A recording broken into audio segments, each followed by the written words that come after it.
সব মজার মজার খানা খাইয়া দেখা। এই জানোয়ার সকাল থেকে সব নিজেই খাইতাছস, আমার খাওনের কি হইব? তুমি চিন্তা করো না তোমা, তোমার লাগি আমি অহনি লোকমাইনের গাছের মূলা চুরি করে আনতাছি। পাইনের মূলা আমি খামু না, তুই আমার লাগি সুদানি ছাগলের গোশত লই আই, যা কইতাছি। তা কইলো সুদানি ছাগলের গোশত ছাড়া কিছুই খাইবো না। এখন আমি সুদানি ছাগলের গোশত কই পামু? এ কোন বিপদের মধ্যে পড়ে গেলাম খোদা। ও আফামনি, এই লন পাসপোর্টের টাকা। আমার ওখানে সুদানের প্লেনে তুইলা দেন, আমি সুদান যাব। এই জানোয়ার তুই গেলে তো প্লেন ভাঙ্গা যাইবো, তুই ডাবল ভাড়া দিবি। চাচা মিয়া, আমনে সুদান গিয়া কি কাম?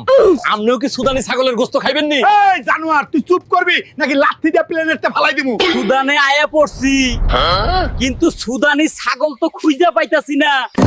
আম্মা কি তাইলে আমার লগে মজা লইলো? ও বাবা গো, কত বড় সুদানি ছাগল! এত বড় ছাগল তো বাপের জন্মেও দেখি নাই। অহন এইডারে বাড়ি লইয়া যামু কেমনে? জানোয়ার তুই এয়ারপোর্টে ছাগল নিয়ে এলি কোন সাহসে? তাড়াতাড়ি পালান হলে এখনই তোকে পুলিশে দেবো।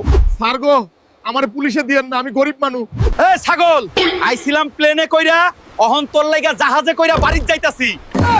মন্ডা চায় তোরে ঘুষি দিয়া মাইরা লাই, আজ তোরে বাড়িত লইয়া গিয়া শিক কাবাব রাইন্দা খামু। এত বড় সুদানি ছাগল দেখা আম্মা না আবার বেহুশ হইয়া যায়। এ আম্মা দেখো, তোমার লাগে কত বড় সুদানি ছাগল লই আইছি। আজ তোমারে সুদানি ছাগলের শিক কাবাব খাওয়ামু। এ গাইস দেখো, আমি সুদান আয়া পড়ছি। তোমরা তাড়াতাড়ি ভিডিওটা লাইক কমেন্ট করো আর বন্ধুগুলোকে ভিডিওটা বেশি বেশি শেয়ার কইরা দাও।